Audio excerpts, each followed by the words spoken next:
ce buffle est fabriqué à partir des écorces d'arbres. Ça, ce sont des écorces de l'eucalyptus. Parce que quand il y a la guerre, vraiment rien ne marche. Mon père était un artiste sculpteur. Il était aussi un griot, il jouait à la musique, c'était un bon danseur aussi. Alors, je disais à moi qu'un jour, quand je serai grand, je serai aussi un artiste peintre.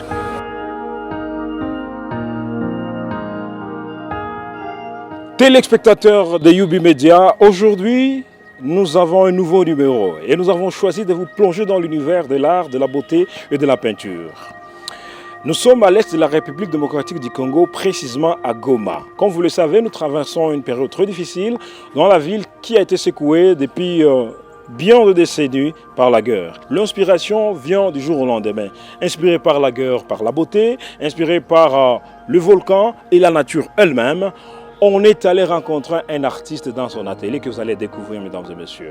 Mais je vous rappelle tout simplement d'aller vous abonner sur notre chaîne Youbi Media, si vous n'êtes pas abonné sur YouTube, et de suivre nos différentes plateformes dans différents réseaux sociaux. Je suis Arsène Nyamugabo, votre présentateur d'aujourd'hui. Derrière la caméra, nous avons Shadrach Baogwere, Shadabaos, comme ça qu'il s'appelle. Eh bien, toute l'équipe est mobilisée pour aller vous faire découvrir ce qui est dans le cerveau de l'artiste et la beauté de l'art. À tout à l'heure. Téléspectateurs de Youbi Media, comme on vous l'a dit, dans Proxy, aujourd'hui, nous allons recevoir un artiste de renom. Et nous sommes allés sur terrain, comme toujours, aller les rencontrer. Nous sommes à Goma, nous traversons beaucoup de choses, comme on l'a dit précédemment. La ville de Goma. Monsieur Emma Baké, bonjour. Bonjour, messieurs les journalistes. Aujourd'hui, nous sommes dans votre atelier, bien garni, bien entouré, avec des pinceaux. Qu'est-ce que les téléspectateurs peuvent tirer? Qui est Emma Baké? Je m'appelle Emmanuel Bachubaka. Et les artistes m'appellent Ebak parce que Ebak, c'est le pseudonyme que j'utilise pour signer mes œuvres et qui ne signifie autre chose que l'abréviation des noms Emmanuel Bachubaka. Et alors, Emmanuel Bachubaka, je suis un artiste peintre. Donc, je suis de l'art plastique, j'ai fait les arts plastiques, mais dans le secteur de la peinture artistique. C'est ainsi que vous voyez autour de nous, parce que nous sommes dans l'atelier, nous avons des pinceaux devant nous, des couteaux, nous avons des œuvres déjà travaillées, des tableaux et des autres œuvres qui sont encore en chantier. C'est un peu ça. D'où nous vient cette inspiration, d'où nous vient cet art, cet amour et le goût de peinture, pourquoi pas, et aussi son parfum? Mon père était un artiste sculpteur. Il était aussi un griot, il jouait à la musique, c'était un bon danseur aussi. D'ailleurs, mon père était aussi coiffeur parce que je me souviens. Ma mère aussi faisait la couture parmi les premières femmes qui faisaient la couture à ce moment-là. Bon, alors, à partir du temps où je faisais la 4e année primaire, on a découvert à moi un garçon qui se démenait, qui dessinait. Alors, je disais à moi qu'un jour, quand je serai grand, je serai aussi un artiste peintre. Alors, j'ai fait l'école primaire, l'école secondaire, et juste après les humanités, je suis passé directement à l'apprentissage de la peinture et je suis passé par les maîtres de trois maîtres, dont maître Pigira, maître Djouma et maître Ngambele. Mais seul le maître Ngambele est encore en vie, il est à Bukavu. J'ai fait ma formation dans les ateliers de ces maîtres-là entre les années 1986 et 1988. Donc je suis artiste et peintre depuis les années 1988. Est-ce qu'on peut dire que M. Ebak vit de l'art et de la peinture? Oui, parce que depuis tous ces talents, j'ai fait l'art, j'ai gagné de l'argent. Jusqu'à ce qu'aujourd'hui, je dirais que j'ai un foyer, je me suis marié, j'ai des enfants. Et les enfants aussi ont étudié à partir de ce que j'ai gagné et je gagne dans l'art. Bien que les moments aujourd'hui peuvent être vraiment compliqués. Voilà, l'art paye, l'art stabilise des foyers. Voilà. Monsieur Mabak, nous allons aller très vite. De l'inspiration des grands, de la formation des autres, selon vous, qu'est-ce que l'artiste peut retenir dans cette période que traverse notre pays, la République démocratique du Congo? C'est quoi la place de l'artiste normalement? L'artiste, en ce moment, a des difficultés comme toute autre personne. Parce que quand il y a la guerre, vraiment rien ne marche. Alors, mais l'artiste ne peut pas se croiser les mains parce qu'il y a la guerre. Non, non, non, non, non, non. Nous continuons toujours à travailler, parce qu'un jour ou l'autre, je sais que l'art, comme tout le monde le sait, l'art va de pair avec le tourisme. Or, quand il y a la guerre, il ne peut pas y avoir du tourisme. Et maintenant, car ce sont les touristes qui achètent nos œuvres d'art. Nous travaillons, nous attendons le bon moment quand ils pourront commencer à venir, quand il y aura stabilité, quand il y aura la paix, les touristes seront là et l'artiste va continuer à se retrouver. L'Espagne a connu une grande guerre civile, c'était la période du roi Franco. Bon, quand vivaient les grands artistes contemporains, Picasso, il y avait une crise là qu'on ne peut pas vraiment savoir, indescriptible alors. Mais Picasso peignait, il peignait. Il y a un tableau qui avait fait vraiment le tabac, un tableau qu'il avait intitulé Guernica. Ce tableau-là illustre la guerre. Mais nous aussi, ce que nous faisons chez nous, ça illustre les moments difficiles que nous avons connus. Pendant le confinement, par exemple.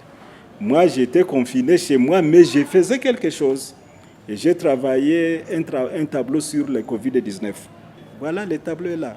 Alors, les artistes travaillent suivant les moments où ils vivent, parce qu'ils vivent le passé, mais aussi ils vivent le présent et voient le futur, l'avenir en projetant les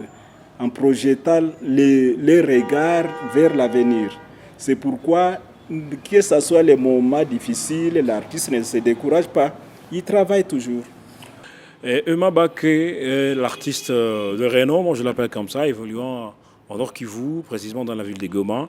Monsieur Eumeu Baké, monsieur l'artiste, nous sommes toujours avec vous sur ce plateau. Les téléspectateurs aimeraient savoir c'est quoi vos sources d'inspiration, même si on les a peut-être illustrées en premier. On va encore les réitérer. Et en deuxième lieu, vous allez nous parler de vos œuvres. Comment vous utilisez quel style, pourquoi pas aussi quel style de peinture, pour ne pas entrer vraiment beaucoup plus dans les secrets professionnels. Vous allez aussi apprendre l'art à ceux qui nous suivent. Voilà. Mon inspiration, c'est la nature tout d'abord. Dieu, le créateur des cieux et la terre, bon, pour ceux qui croient en Dieu, bien sûr. Nous savons que Dieu a créé les cieux et la terre et sur la terre, il y a beaucoup de choses. Il a créé les arbres que nous voyons, les champs, les pierres, les roches, les lacs, l'eau, tout ça, tout ce qui nous entoure. Et c'est ce qui nous inspire, parce que Dieu lui-même, c'est le premier artiste. Et les artistes humains que nous sommes, nous ne faisons que copier ce qu'il avait fait. Il y a des choses que nous découvrons dans la nature. Nous nous émerveillons, nous nous disons, mais ça, comment ça? On peut se tenir devant un arbre. Vous étudiez l'arbre, vous dites, mais celui qui avait fait cet arbre, vraiment, qu'est-ce que... Ah. Donc, nous voyons la grandeur de Dieu à travers la nature. Et moi-même, si vous regardez mes œuvres d'art, vous verrez que ça parle de la nature. Par exemple, derrière nous, nous avons des okapis que nous n'avons pas ici à Goma, mais nous les voyons parce que ça se trouve dans la nature. Il y a les arbres. Devant nous, nous avons un tableau sur la chose qui pèse Benito aussi dans sa jeunesse, il est passé. Mais aujourd'hui, c'est un grand artiste. Il y a d'autres artistes qui sont passés par mon atelier. L'homme du passé et l'homme du présent et l'homme d'avenir et Bach qui est avec nous aujourd'hui. Alors, nous avons vraiment parlé beaucoup plus de l'artiste. Je pense que vous avez compris. Nous allons alors faire le tour des œuvres de l'artiste pour comprendre encore plus ce qu'il fait.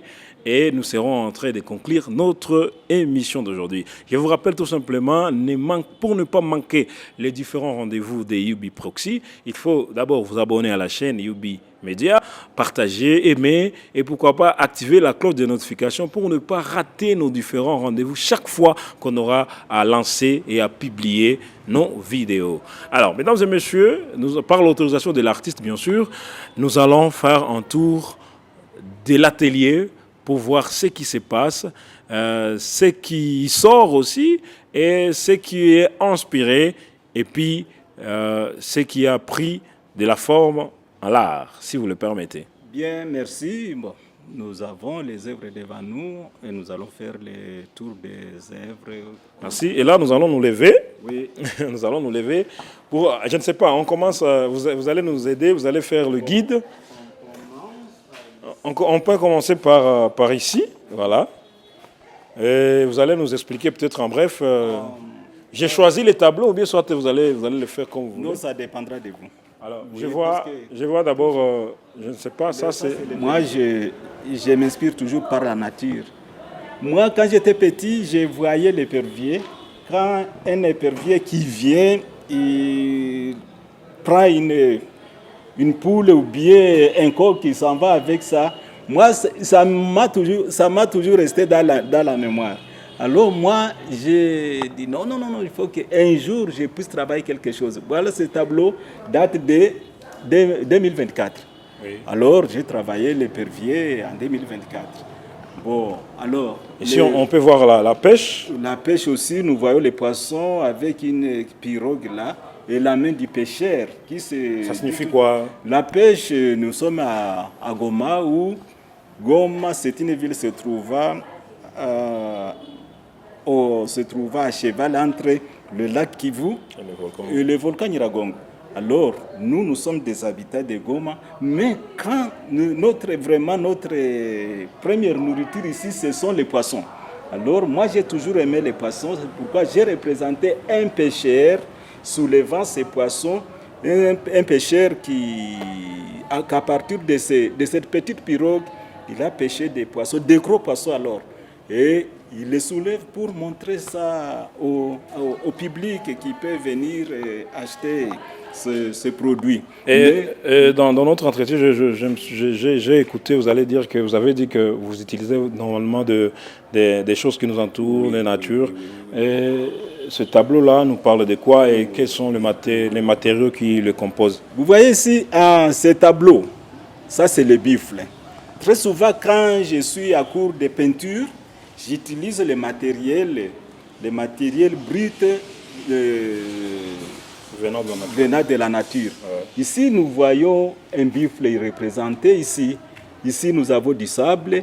Ici, nous avons des écorces de bananiers qui entourent les trucs. Mais ce buffle est fabriqué à partir des écorces d'arbres. Ça, ce sont des écorces de l'eucalyptus.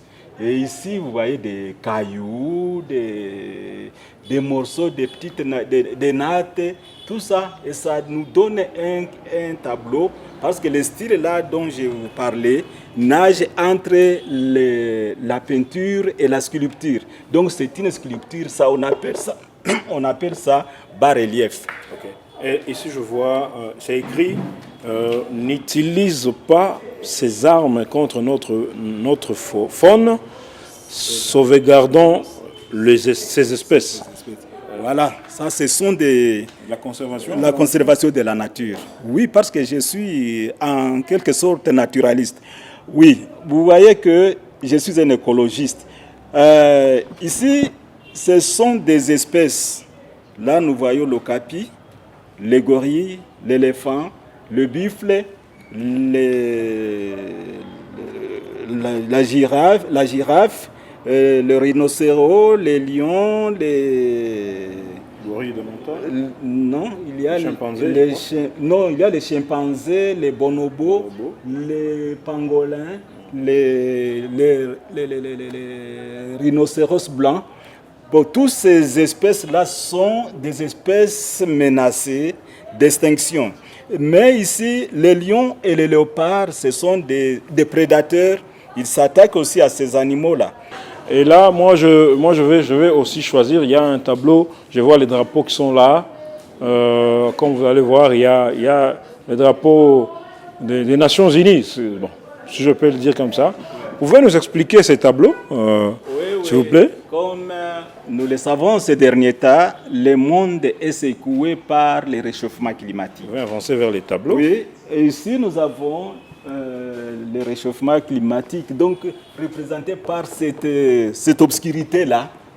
L'obscurité qui est le noir, la nuit, là nous voyons la ligne,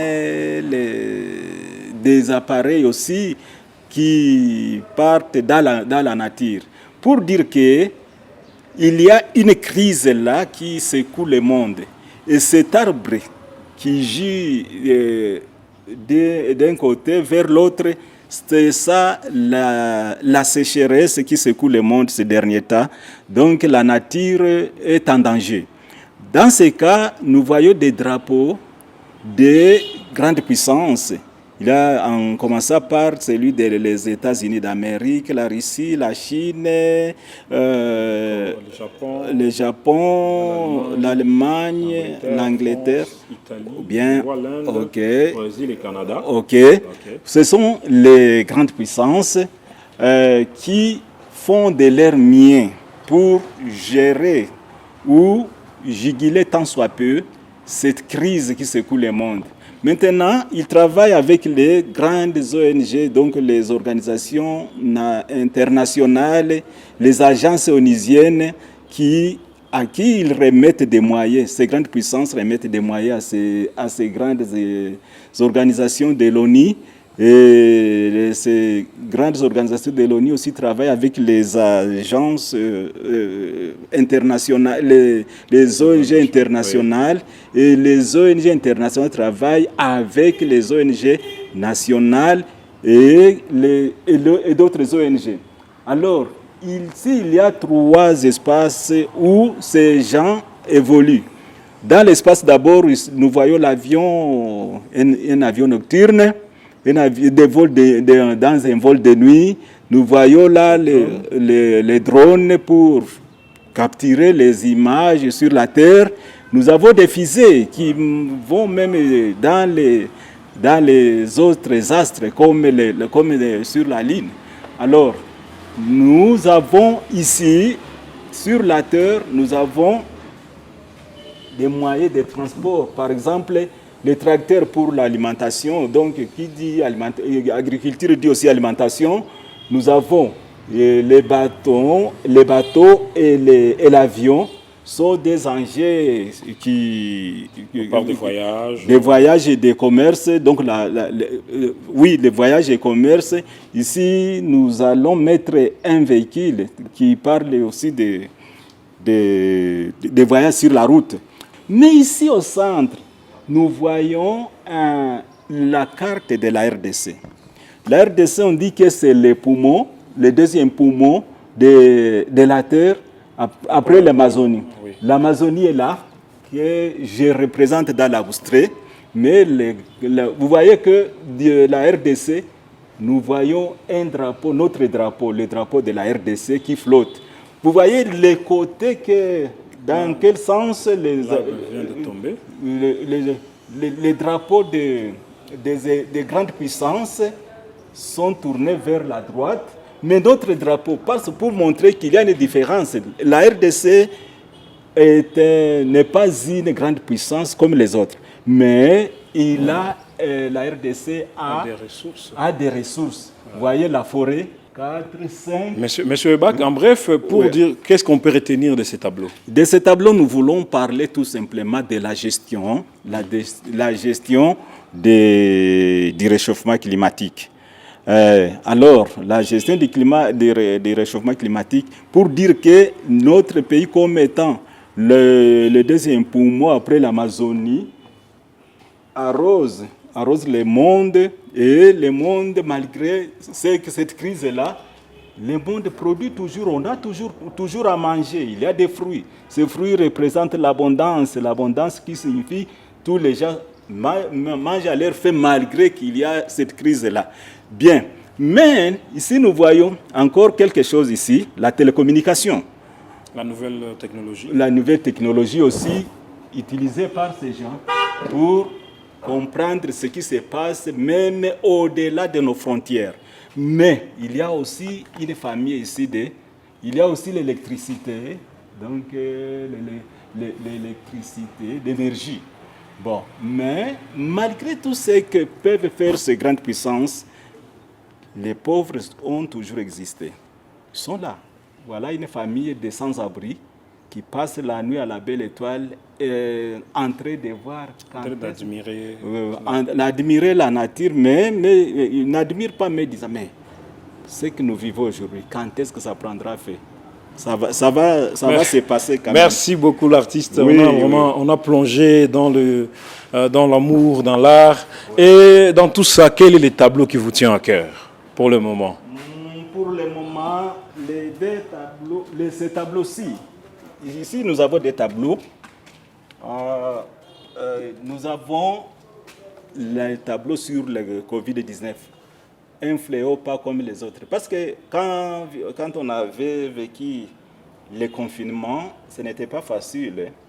Tout le monde était confiné. Même nous, les artistes, on était en train de travailler. Ce tableau, je l'ai réalisé en 2023.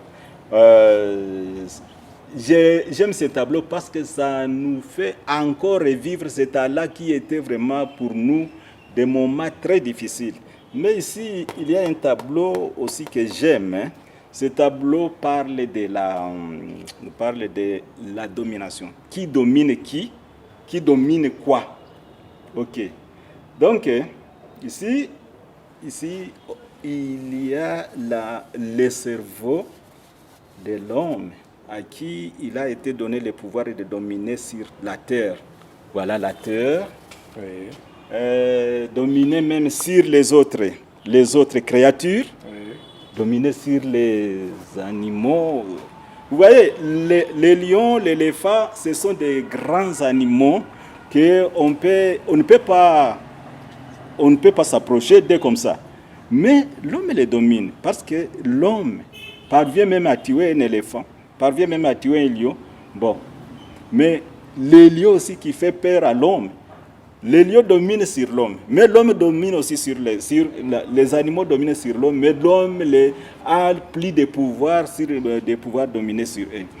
Ici, nous voyons à partir de ces cerveaux, ok, ce même homme s'est marié, il domine sur sa femme, la famille.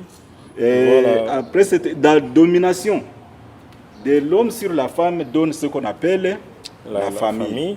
Monsieur Mabaké, nous sommes à la fin de notre émission aujourd'hui. On a vraiment marché dans les œuvres, dans la beauté de l'art. Merci de nous avoir accueillis aujourd'hui. Et si vous pouvez avoir un mot de la fin pour conclure cette émission, vous avez vraiment une seconde. Messieurs les journalistes, c'est à moi de vous remercier parce que vous avez donné cette audace, ce courage de venir nous visiter. Maintenant, en ce qui concerne l'art, les parents ont toujours eu de mauvaises interprétations de l'art. Moi, j'ai commencé à peindre quand j'étais encore trop jeune. Alors, mais mes parents n'ont pas eu le temps de m'empêcher de faire ce que j'ai fait. Et c'est à partir de l'art que je gagne ma vie. Ouais. Bon, maintenant, je dirais ceci à tout un parent qui découvrira un talent quelconque dans son enfant, qu'il le laisse agir. Merci. Qu'il l'encourage plus Pourquoi envoyer un enfant vers la section commerciale quand il n'a pas même l'essence de faire le calcul, 1 plus 1 donne combien? Il peut bien mélanger les couleurs. Voilà. Merci beaucoup. Alors, c'est comme ça que nous appelons des parents. Merci beaucoup, cher artiste. Je suis Arsène Nyamugabo. J'étais accompagné de monsieur Ebak. Emmanuel Bachouba. Voilà. Emmanuel Bachouba, qui est l'artiste, l'initiateur de l'ébassaïsme. Voilà. Merci beaucoup, téléspectateurs. Vous allez vous réjouir dans ces numéros avec, dans l'aventure de l'art et de la peinture. Et voilà, je ne peux pas terminer sans pour autant vous montrer que nous avons aussi touché le pinceau. Ça, c'est ça. Allez vous abonner massivement. Allez partager. Et c'est dans cette ambiance-là que nous sommes en train de conclure cette émission. À la prochaine.